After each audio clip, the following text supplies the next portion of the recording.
Dapat tama. Yan ang campaign slogan ng GMA News and Public Affairs para sa eleksyon 2013. Kaya paalala mga kapuso, maling-mali na nagagamit ito sa pangangampanya ng ilang kandidato dahil hindi ito pinahihintulutan ng GMA.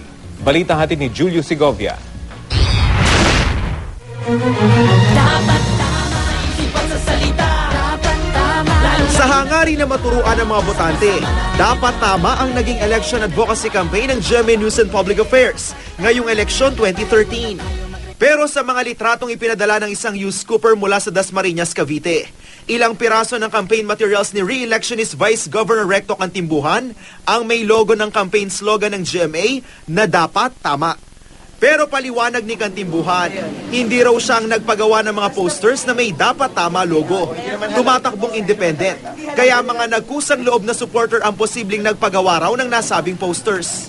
Sabi ko, bakit? Ano ibig sabihin ba ng dapat tama? Kasi yung nagbigay sa inyo, mga sabongero Yan term daw sa sabong. So sabi ko, di okay lang. And then recently, mayroon nagsabi na yung pala ay sa GMA 7. So, ganun ba? Baka hindi pwede yan. Sabi ko, di alisin nyo na lang kung makikita nyo kasi baka bawal yan ganon. Ikinalulugod ng Kapuso Network na tumatak sa isip ng publiko ang katagang dapat tama.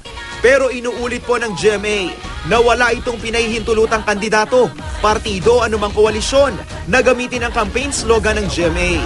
Nananatili ang serbisyong totoo ng GMA na walang kinikilingan, walang pinoprotektahan at walang kasinungalingan.